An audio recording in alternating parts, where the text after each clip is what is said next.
And welcome to Real Dudes Podcast. I'm your host, Karrington, and today we have a very special guest. I met him now 2 years ago when he About, was, yeah. yeah, about, you were 16 back then ish, 16, 17, Yeah. 15, in that area at the West Virginia Game Developers Conference. Kyle and I had a fantastic time. My guest today is Connor from Fyre Games. Connor, how are you today? Oh, I'm great. How are you? I'm great. Thanks for asking. So, Connor, it's been roughly 2-ish years. You were at the Game Developers Conference. You didn't have a Yeah. booth, but you did have a game that I we did, did yeah. review. Do you want to talk about that game a little bit? Because I can't remember if I know you had a brief recording, but I want to talk about that game just real briefly Yeah, of because course. it ties into everything. Yeah, so my last game was Welcome to the Dreamscape. I made it when I was about 16, 15, 16. Definitely the most ambitious project I'd ever taken on. I would say in terms of just where I was at the time Mm-hmm. compared to where I am at now, it was way more ambitious than what I'm working on just in terms of what I knew then. Mm-hmm. Because I was taking on a lot of what I had no idea how to do. It was a great experience, and I was really happy with the final product. It didn't sell Mm-hmm. incredibly well. The downloads weren't as high as my first game, Okay. but I still think it was a much better game, and I'm really proud that I made it. I was happy. I was impressed because you did most of it by yourself, correct? Yeah, yeah, So how does one? That's what blows my mind. Okay, so we talk to a lot of developers. I mean, granted, some of them do make games by themselves as well, but they're in their 30s, 40s, 50s. But you, Connor, you're 16 when you made that game. How yeah. did you get into that? uh, Game development today is so much easier to get into than it ever has been. There's so many free softwares and easy ways to learn. I use Unity, Mm-hmm. which is like one of the big free 3D development softwares. And I taught myself to code almost on accident, if that makes sense. I like when I was really young, I was like 12, 11, like trying to figure out Unity. And I would go on these forums. I'd go on the Unity forums, which is an awesome community, Oh by the way. yes, They're yes. super active. And I'd make a forum and I'd say, how do I make a jump?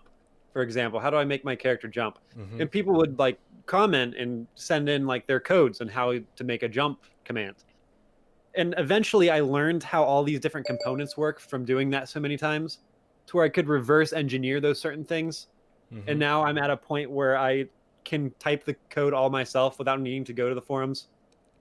It was like an accident. One day I was like, oh, I know how to do this now. Mm-hmm. Now, because I met your dad at the conference as well, which is something I do want to highlight. He has like no experience with coding, so he didn't even help you No, at all, right? no, I didn't have anyone to teach me.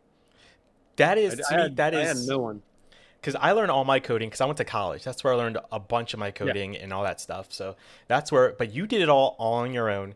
Was it, how challenging was it, would you say, to anyone listening who might be like interested in game development and things like that? I I would say it was challenging, but it didn't feel challenging Mm-hmm. because it's what I wanted to do. It wasn't like I really want to learn how to code. It was more I really want to make a video game, and Mm-hmm. coding was kind of the stepping stone to that. Right. So it was difficult, but again, it was almost on accident. So I didn't really feel that learning process. I hear you because I feel the same way when you learn something that you find fun or interesting, it doesn't really feel like learning. It Yeah, just feels exactly. like it's like a, I don't know, it's just fun. It is. It is. Now, Connor, you actually, because I was prepping for this interview, you actually had a game before that one as well, didn't you? I did. Yeah.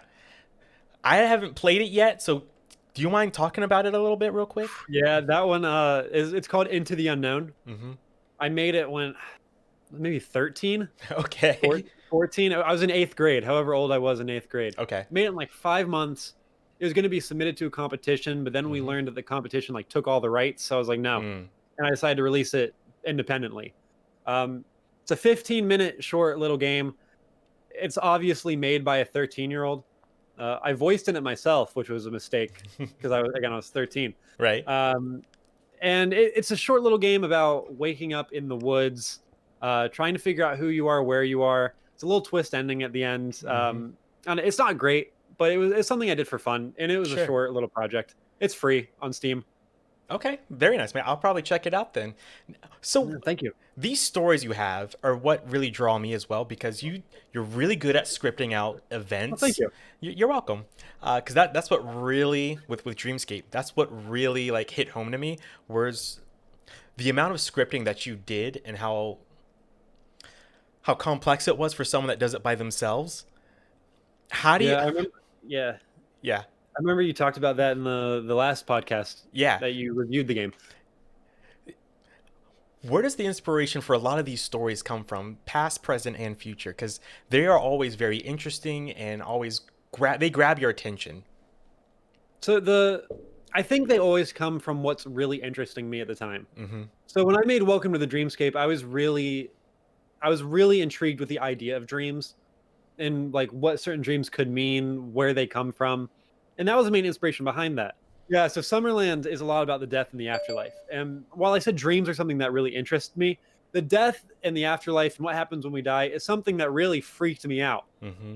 Like you don't really know me, but I am a very anxious person and I fall into a lot of existential crisis type thought Mm-hmm. about like big unknowable questions and it freaks me out a lot. And one recently was death and what happens when we die and what's the afterlife. Um, and I was really messing with my head. Then I watched a show. I don't know if you've seen it, the Good Place. Oh yeah, I love that show. Yeah. So I was watching The Good Place, and it made me feel better about it, if that makes sense. Yeah. Being able to see an afterlife compartmentalized into this small fictionalized space Mm-hmm. felt better for some reason. And I felt like I want to do this. I want to make a story like this. So I sat down, I thought of how I want to portray the story, and I wrote out a script, I wrote out scenes I wanted, and then I got to developing. That's to me that's awesome. That's incredible. It's almost like a therapeutic, like just little project I'm doing. Yeah. No, I mean that's perfectly fine. I mean I suffer from anxiety myself and as well, so I do get that on that level. um, sorry. It's honestly helped a lot. Good, good. When it comes to um, Dreamscape, sorry, I got distracted by one of our co-hosts just jumping and then jumping right back out. Right. Yeah. um, when you said it didn't sell well, did that at all like hurt your spirits or anything? Were you distraught by that or anything like that? Maybe a little bit, but it Mm-hmm. wasn't. It's not a huge deal. It's the first time I ever charged for a game, Mm-hmm. which in retrospect I probably should have kept it free, and it is free now. It's totally free to play. But I understand like I'm a small indie studio, and Right. no one has really heard of me. No one's heard of Welcome to the Dreamscape. And publishing that for a fee, it was $5, I think, was a big risk. Mm-hmm. And I can say it didn't really pay off. I don't think charging really paid off for that project. I've learned from that mistake, so I'm debating the free to play route for this one. Even maybe even like a really small fee. I'm not going to go upwards of $5. Mm-hmm. I think it more taught me than discouraged me. Okay, that's a good way of looking at things Yeah, too. I mean, we all fall down sometimes. We just pick ourselves back up and keep on going no matter what it is. And we learn from our mistakes or from experiences as well. I mean, who knows? Maybe the next game you will charge for, not talking about Summerland, but maybe the project yeah. afterwards. Um, so when I saw you at the conference back then, did you learn anything from that as well? Or was that a good networking thing Oh, for you as well? great! It was awesome. I still have a ton of business cards in my desk from that event. Good, good. Same here. Yeah, yeah. I learned a lot. I got in touch with a lot of people. A lot of stuff I learned was about social media marketing and Mm-hmm. how to present yourself, how to show people a game before it's done, Mm-hmm. making sure people are up to date on devlogs, stuff like that. I do you know the app TikTok? Yeah. That I found an amazing market through that. Really? TikTok has been my like main go-to for this development stuff, which I don't see many people doing. Like Mm-hmm. one or two people I've seen make a big channel off of TikTok from game development, Mm-hmm. but there's that untapped market of game developers on TikTok. And I was able to find that, and from doing that, I've gotten a lot of traction for Summerland. That's incredible. So my hopes are really high for this. Well, when I was on your website the other day, I noticed that you had made a call out for some auditions for voice acting for Summerland. Mhm. So was the turnout pretty good for that also? Oh yeah, it was crazy. That I posted on TikTok, and Hmm. it was insane. It got about 3 million views. Good Lord. Yeah, But congratulations, man. Congratulations on thank you. graduating and continue on your furthering your education. I hope everything works out for you on that front. Oh, I hope so. Now, with Summerland, Okay.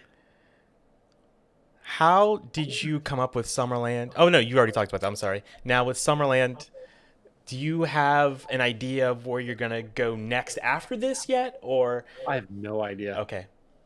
I have absolutely no idea. The story of Summerland itself. Uh, Yes. I had an idea that I could possibly do a story DLC for it, but Mm-hmm. that's only if like people really enjoy the game and if it's something that people would want to see afterward. Mm-hmm. The story could lend itself to like a little additional side step though, Sure. which I could work on after. Now, But at the moment, no like real plans.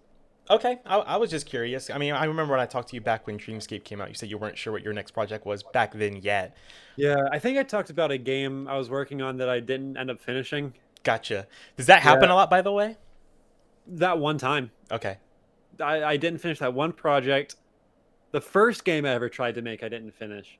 I was getting really ambitious Mm-hmm. for where I was at. I tried to make like an online third person shooter. Like, so I don't know how to even do that now. You're good. I I wouldn't be able to pull that off now. trust me. I've made games like as projects and stuff. I've never released them or anything, but I've getting online is a pain in the butt just for two or three people, I've let never alone attempted. I've got it working before, but to actually get more than like two or three players is a nightmare, honestly. Like it's an absolute nightmare. Is it in terms of like getting it to work on your end, or is it more of like a server thing, not being able to handle it? It's more of a so when you have more than one character on a particular screen, it's the problem comes with one having the controls to where it only controls your player and not everybody Oh, else at the same I time. got it. And even if that does work, to make sure that the latency is as low as possible, and latency can always be a headache Yeah. to code for. Yeah. So you do you like you code as well. Not as much anymore now that I'm working full time, but back when like when I was in college and when I was looking for a job, I tried to like stay on top of that stuff. So I did do a lot of so that was 5 years ago was probably the last time I actually seriously coded Ah, anything. all right, all right. That's awesome. Thank you, thank you. So you're something being a gaming channel, something we haven't touched on yet. All right. What's your gaming history in general? Like how when did you start playing games, and what are some games that kind of stick with you even today, Man, growing up? I love talking about different games. Good, good. When I was little, Mm-hmm. I would always go to my dad's apartment on the weekends, and he had a PS2. And the Mm-hmm. PS2 is like the first console I ever had. We played the Lego Star Wars games Nice. for hours. We loved those games, and those were like the first games I was ever like real into. From that, I forget what the context was, but he let me go to the store and pick out my own game for the first time. Mm-hmm. I was, I don't know, like 6, and without any information on it, without just purely based on the box art, I ended up picking Kingdom Hearts 2. Wow, that is quite the game to start with too. Yeah, and I loved it. I absolutely fell in love with it. That was the second game where I was like, "This is fantastic," and it's the first time I realized that games could be a real art Mm-hmm. because that game looks astounding. It still Like does today. even today, if you look at it, it looks beautiful. Mm-hmm. That and when we got the PS3, Uncharted, the first Uncharted was a big one. That was when the PS3 like first came out. We got Yeah. Uncharted, um, and that started my love for like Naughty Dog games.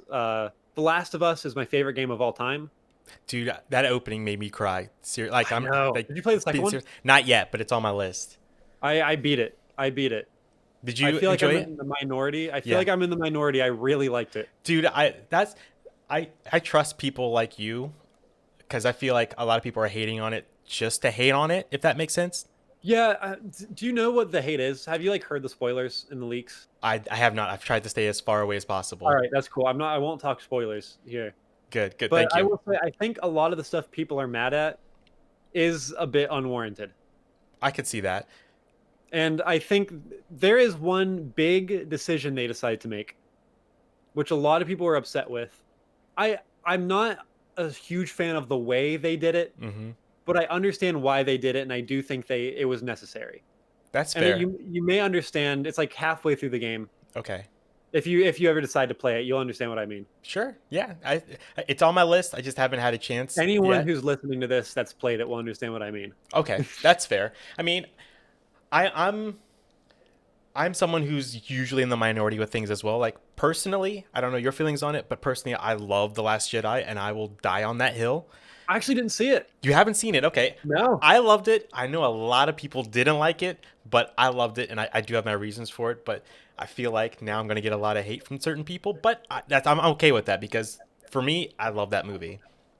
I heard that a lot of like the criticism for that was because it wasn't like a true Star Wars film. Oh, sorry. You're good. Totally just bumped my mic. It wasn't like a real Star Wars movie. And for those audio listeners, he did air quotes. Just saying. Yeah. um, I that's what a lot of people say, but I will highly disagree with it. And I have a feeling, it's just a gut feeling, that people's minds will change. You just got to give it another 15 or 20 years. That's what I'm thinking with The Last of Us. I think in the future, The Last of Us Part 2 will be seen as. I will think Naughty Dog's handling of things will go down as a not so good moment for the industry. Mm-hmm. They censored people. They went through crunch time. Mm-hmm. They had some iffy business practices they were doing. Mm-hmm. They are doing. But I think The Last of Us Part 2 will go down as a great game when it's all said and done. I haven't played it yet, but I'm gonna trust your opinion on that because I think we just live in a different times right now. Yeah. I think once people get used to certain things, and that's a bunch of things, especially right now, recording this today, give it like I don't know 10, 15, 20 years. I think Yeah. a lot of people will change their mind. The general population will change their minds on a lot of things. Yeah, for sure. So what besides Naughty Dog games, have there been any other games that really like hit home to you as well, or is there anything that you're playing right now? Honestly, Oh, right now, man, I just finished Last of Us 2. That was like my Okay. big one. Mm-hmm. I've started replaying Firewatch. Oh, my camera froze again, didn't it? Yes, it did. Yeah. All right. I can fix it. Okay, cool. Yeah, I just started replaying Firewatch, Mm-hmm. which I don't know if you've played that one. Oh yeah, I'm a huge fan of like those walking sim type games.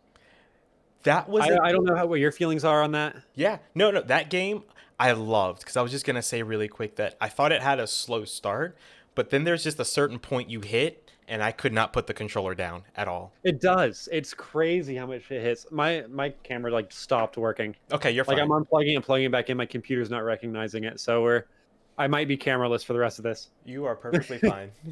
All right, yeah. So I've been replaying Firewatch, and I've been trying to get back into a lot of those walking sims just for inspiration for Summerland, which it's a walking sim pretty much. Sure. Like I've been replaying What Remains of Edith Finch. I was just about to mention that because we had the Everybody's main Gone voice to the actress, Rapture. the main voice actress on the show, and we love that game. We love her, and that game is fantastic. Oh, I think that game's phenomenal. And the writing is just Oh, it's so good. it's unmatched. There's one, Everybody's Gone to the Rapture. I don't know if Have you I know played- that one. It's a I haven't PS4 played that one. exclusive. Okay. I think it's PS4 exclusive. A lot of people hated that game because it is, by all definitions, a walking simulator. Okay. You walk slow. You Mhm. can barely interact with anything, and everything pretty much just happens around you. Okay. But I thought it was really interesting. I thought the story was really interesting, and it's a type of game where if you don't find the story interesting, you're not going to like the game whatsoever. Okay. It's also beautiful. The game itself, graphically, is phenomenal. What was it called again? I'll have to check it out. Everybody's Gone to the Rapture. Okay. Okay. Then The Vanishing of Ethan Carter, I replayed. I think in Virginia. Virginia's a big one for me. Okay. Those are a bunch of the walking sims I've been playing. Have you played Dear Esther by chance? That one I'm not a huge fan of. I was wondering because I tried it out back when it first came out back in the day, and that was like my first introduction to walking simulators, and it's not a good introduction at all, in my opinion. No, it's definitely it's a lot like Everybody's Gone to the Rapture Okay. in the sense that it is very slow. Mm-hmm. And if you don't find yourself interested in the story, then you are not going to enjoy the game whatsoever. I can agree with Everybody's that. gone to the Raptures a bit different than that. Okay. And I found the story a lot more intriguing. There's actual characters speaking through that Okay. one, other than Dear Esther, aside from Dear Esther. But Mm-hmm. yeah, that one I'm not a huge fan of. Okay. I mean, I can totally agree with that. I mean, it's for whatever reason, it's one that people bring up all the time, and I'm like, I don't know why, because I feel I like a didn't lot of connect with people aren't it. a fan of Dear Esther. That's how I feel too, but it's a name that comes up all the time. I don't know why it's Yeah, like the it's lumped in with the big ones. yeah, yeah. I don't know why, but it's whatever. But Yeah. I'm trying to think of any other walking simulators I have played recently. I think those are the Edith Finch and Dear Esther, the Stanley two like big Parable. ones. Stanley Pair. Oh, I forgot about that one. And that Love the one's. Stanley Parable. Have you thought about doing something like that in the vein of it being heavily scripted and having a different ending, kind of thing? So all of my games up until this point have had multiple endings. And Okay. I say multiple, they've had two endings. Okay. The Summerland's the first time I'm telling a completely linear story Okay. where it is one story. There is no deviation. Mm-hmm. It is the story I want to tell. And the reason I decided to do that was very Naughty Dog inspired, honestly, because you can we talk about the end of the first Last of Us? Yeah, sure. Or is that like too spoiler territory? I mean, it's been what? It's an old game, but Yeah, it's 4 or 5 years ish in that vein somewhere, right? yeah. So, the Last of in the end of the Last of Us. Spoilers for anyone that doesn't want spoilers for the Last of Us. Ellie's gonna die. Ellie's Mm-hmm. gonna get killed on the table, and Joel decides to kill all the doctors that are gonna make a vaccine to save Ellie. And I think any other game would have handled that as a choice. Mm-hmm. You would have been able to decide: do you want to sacrifice Ellie to save the world, or do you want to save Ellie? And I feel like most players in that situation would decide to sacrifice Ellie and save the world. That is, but that's not the story Naughty Dog wanted to tell. Mm-hmm. Because narratively, the decision to save Ellie is much more dramatic. It makes sense with the theme they were going for, and it's set up to be like that. And I think that in Summerland, not having any of those choices, because there are a few situations in Summerland where there could be player choice theoretically, Mm-hmm. but I don't want there to be player choice in those situations because I feel like this is the narrative I want to tell. These are the way these characters act. You're not playing as yourself through a character. You are playing as a character in this story that makes their own decisions. If that makes sense. Yeah, yeah, it makes sense to me. Now, with Summerland, Yeah. are you still? I've seen the trailer. It Hmm. looks phenomenal. Thank you. You're welcome. Now, do you have a range of when it will be released? I'm see. It's done when it's done kind of project. Because Okay. again, it's a one man thing. I'm not stressing about it. I'm thinking maybe early 2021. Okay. Early 2021 on Steam for sure. And I'm looking into other platforms, but I can't confirm anything yet. Sure. I mean, I understand. Yeah. How far, since it's pretty much just you, how far into Yeah. development are you say into the game right now? I don't know if I could throw out a percentage, Okay. but I will say I have all of the environments modeled. Okay. Like all the levels are 3D modeled, ready to go. Um, I got the actors recording right now. There's a lot of animation and 2D art that needs done on my end. Mm-hmm. Man, I wish I had my camera. I have a painting. I have a painting right here of Summerland, and it's a bunch of the stuff from Summerland that I would really love to show you. If you want, I'll edit this part out. But if you want, you can send those to me if you want to, All right. and I'll throw them in to the interview. Yeah, I have an amazing artist working with me. All of the original art is canvas painted. Oh. So I have this canvas sitting like literally 3 feet away from me. Oh Now, man, I can't. It won't recognize my camera. Now I'm okay, upset. you're fine. So this artist you're working with, is this an artist you've worked with before in the past, or is this someone you're the first time you've worked with? Oh, this This is really funny. The artist I'm working with right now is my dad's girlfriend. Oh, nice. She does a bunch of art. Her name is Lisa Sliger.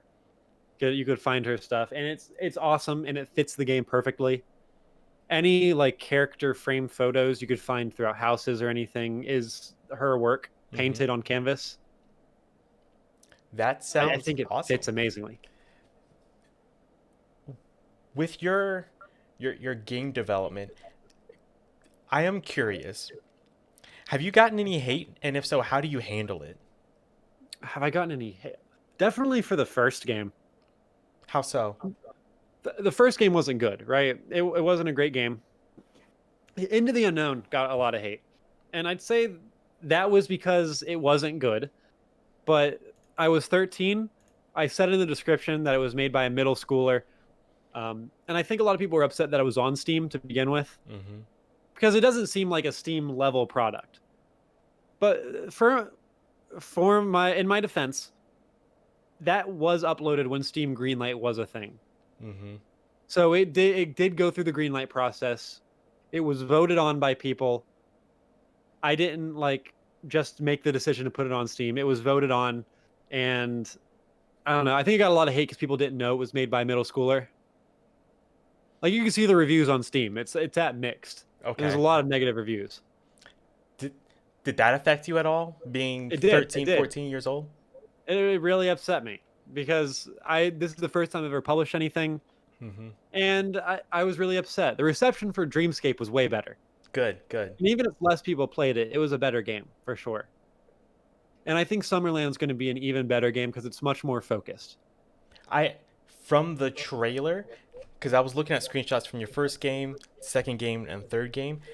I feel like not just from a story perspective based on the concepts, but just how the games look themselves from game to game, you can tell how much better you're getting with each game and how your skills have I'm improved. learning a lot. Each time I'm learning a lot. And I'm scaling back for this one. Hmm.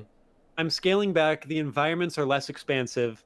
It's less complex. The gameplay is much less complex because I wanted it to be more focused in everything I did. And I Hmm. took a lot of your criticism Thank you. that you put on Dreamscape. You did the review. Hmm. You said the storytelling was great, gameplay was a bit iffy, Hmm. right? Yeah. Uh, I I took that, I ran with it, and this game is very narrative based with not a ton of gameplay. There's not a ton of gameplay.